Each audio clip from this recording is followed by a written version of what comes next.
BJP संगठन में जैसे ही नई टीम नितिन नवीन की तैयार हुई, उसमें से किसी चेहरे की उतनी चर्चा नहीं हो रही जितनी कि सोशल मीडिया टीम की हो रही है। दरअसल बीजेपी ने राष्ट्रीय स्तर पर नई सोशल मीडिया टीम को खड़ा किया है। कमान दीपक म्हात्रे के हाथों में सौंपी है और अमित मालवीय को बाहर का रास्ता दिखा दिया है। दीपक म्हात्रे के साथ उनकी टीम में प्रीति गांधी, आलोक भट्ट और शिवानंद द्विवेदी के साथ अरुण यादव भी सह संयोजक की जिम्मेदारी के साथ टीम में शामिल हुए। लेकिन इस टीम में पर्चा आते ही यानी लिस्ट आते ही बड़ा कारनामा कर दिया है।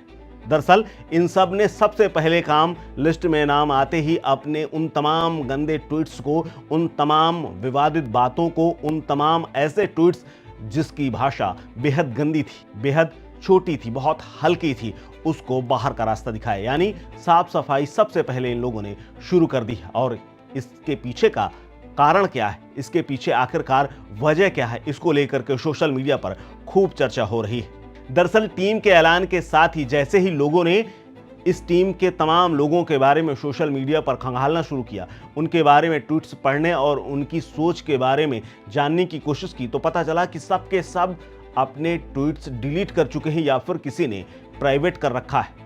हालांकि कुछ तो ऐसी बातें भी हैं जो विवादों में थी और तीखे सवालों के बवंडर से घिरे ना, इसलिए ऐसा लगता है कि इन सबको डिलीट कर दिया गया है। दरअसल इन अकाउंट्स को देखने के बाद पता चलता है कि चारों तरफ सुई पटक सन्नाटा है। यानी ये नई नवेली टीम पुराने कारनामों को मिटा देना चाहती है। नई टीम ने पहला डिजिटल कारनामा सोशल मीडिया पर विपक्ष को पछाड़ने का दावा भले ही किया हो, लेकिन बीजेपी की नई टीम के सदस्यों ने जिम्मेदारी संभालते ही डिजिटल मीडिया से पहले उन तमाम कलंकों को मिटाना शुरू कर दिया जो उन्होंने अपने हाथों से कभी लिखा था। पद मिलते ही अकाउंट्स की साफ सफाई शुरू कर दी। सबसे पहले बात करें प्रीति गांधी और आलोक भट्ट की, तो एक्स पर सर्च करने पर इन दोनों नेताओं के आधिकारिक प्रोफाइल पूरी तरह से साफ नजर आते हैं। शिवानंद द्विवेदी और अरुण यादव की बात करें तो नई जिम्मेदारी मिलते ही दोनों ने अपने अपने एक्स अकाउंट को आनन फानन में प्राइवेट कर दी, यानी किसी को ना दिखे ये कर दिया है। लेकिन सबसे बड़ी बात यह है कि इनके हेड यानी अमित मालवीय को हटा करके कुर्सी पाए दीपक म्हात्रे की प्रोफाइल पर नजर डालेंगे तो आप पाएंगे कि 5,500 से ज्यादा पोस्ट किए गए हैं, लेकिन फीड में सिर्फ 2 नई पोस्ट नजर आती हैं। यानी जैसी ही नियुक्ति हुई उसका ही पोस्ट दिया गया है, स्वागत और पार्टी को धन्यवाद दिया गया है। लेकिन सवाल उठ रहा है कि 5,000 से ज्यादा पुरानी पोस्ट रातों रात डिलीट कर दी गई और क्यों की गई, आखिर उसके पीछे कारण क्या है। दरअसल खंगालने पर यह पता चलता है कि पुरानी पोस्ट का कड़वा सच है जो अब सोशल मीडिया पर तमाम ट्विटर हैंडल्स और तमाम एक्स के लोग साझा कर रहे हैं। दरअसल सोशल मीडिया पर अकाउंट लॉक और डिलीट होने के बीच इन नेताओं के और बेहद विवादित ट्वीट्स के स्क्रीनशॉट्स तेजी से वायरल हो रहे हैं। अगर बात की जाए प्रीति गांधी की, तो पुराने बयानों और कमेंट्स में वो खुद को नाथूराम गोडसे का सबसे बड़ा प्रशंसक बताती नजर आ रही हैं। अब आप जरा सोचिए, महात्मा गांधी के हत्यारे की कोई प्रशंसा कर सकता है क्या? और इसीलिए तो सोशल मीडिया का सदस्य बनने के साथ ही किसी प्रकार का कोई विवाद ना हो और पुरानी गंदगी उनके कपड़ों को खराब न करे, इसीलिए अकाउंट्स को छिपाती हुई नजर आ रही, यानी मुंह छिपा करके टीम में शामिल होकर के कामकाज शुरू करने की कोशिश है। इसके अलावा आलोक भट्ट की बात की जाए तो सोनिया गांधी पर तमाम अत्यंत या यूं कहें कि बेहद भद्दी, अमर्यादित और आक्रामक टिप्पणियों के साथ उनके कई ट्वीट्स सामने आए हैं। हालांकि उनका अब एक्स करीब करीब साफ नजर आ रहा है, लेकिन उनके तमाम स्क्रीनशॉट्स पूरे सोशल मीडिया पर घूम रहे हैं जिनमें उन्होंने वोटिंग अधिकार, मुस्लिम वोट बैंक और आरक्षण को लेकर के ऐसी राय रखी है जिसको सुन करके आपके कान से खून निकल आएगा।